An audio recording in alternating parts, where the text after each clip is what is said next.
Getting to the stricken submarine quickly was critical if Dan Gallery and his men were to capture the U-boat intact.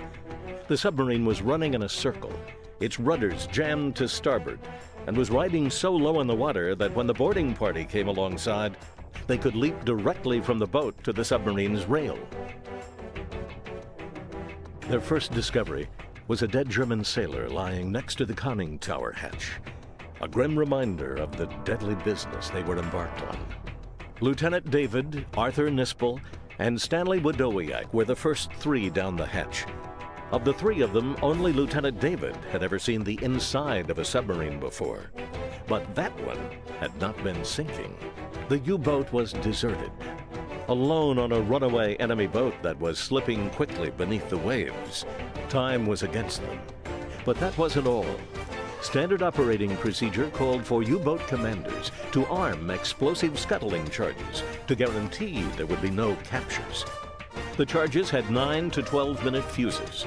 The journey to the U-boat had taken the boarding party 7 to 8 minutes.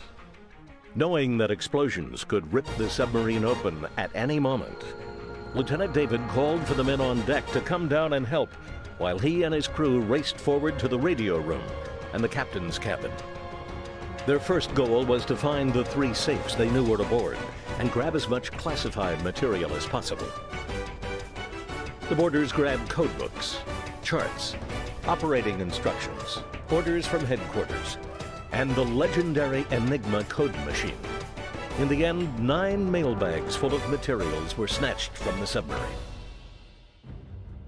From the decks of the nearby destroyers, the crews watched anxiously. Already about 10 degrees down by the stern, the U505 was riding deeper and deeper in the water. One of the next men down the hatch was Zenon B. Lukosius, known as Luke. As a second-class motor machinist, he had been chosen for specific tasks on the boarding party. What he saw as he came down the ladder changed all that. Water was rushing into the submarine. Wayne, get over here! Now joined by Wayne Pickles, Luke saw the sea strainer cover. Before abandoning ship, a German sailor had removed the cover from the sea strainer and opened the main valve, letting the ocean flood in. With the valve open and the cover off, they were minutes away from being dragged down to the deadly, crushing depths of the ocean. Hope this thing's not rigged. They had been trained to expect booby traps, and this would be a perfect one. Running his fingers around the cover, he felt no wires. With precious seconds ticking away, he had to take a chance. Here goes nothing. He picked it up. Luck was with them, and moments later, Zenon Lukosius had replaced the sea strainer and stopped the flooding. But the danger was far from over. Commander Earl Trissino and an additional boarding party from the Guadalcanal came aboard to take command of the dying sub. The U505, her rudders jammed, was still circling at 6 knots. Trissino and his men arrived with a bang as a swell smashed their boat against the hull and sank it. By luck, the impact threw him and his men onto the deck. Closing the hatch behind them to prevent further flooding, Commander Trissino spent the next few hours in the bilges and under floor plates, tracing pipes and trying to figure out which valves to close. For those long hours, his fate and that of his men was locked in a death grip with a stricken enemy vessel. The Pillsbury came alongside to pass over pumps and render assistance, not knowing she was sailing into serious trouble. Unlike American submarines, U-boats kept their dive planes extended at all times, something you couldn't see from the surface. As Pillsbury came alongside to help, the U505's dive plane ripped an underwater hole in her side, flooding 2 compartments. Even in defeat, the U-boat had teeth. Recognizing that it would need the largest ship in the task group to take the sub in tow, Captain Gallery brought the Guadalcanal in close.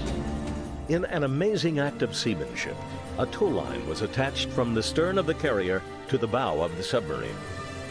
The operation was made more nerve-wracking by the knowledge that all 4 of the U505's forward torpedo tubes were loaded and ready to fire. One wrongly thrown switch on the sub would have meant the end of both vessels. To add to the tension, intelligence said all U-boats were fitted with 14 5-pound demolition charges placed somewhere against the hull. The good news was that in their haste to abandon ship, the Germans had not armed them. The bad news was the boarders could only locate 13 of them. With the tow line in place, one of the most remarkable chapters of the story was about to begin.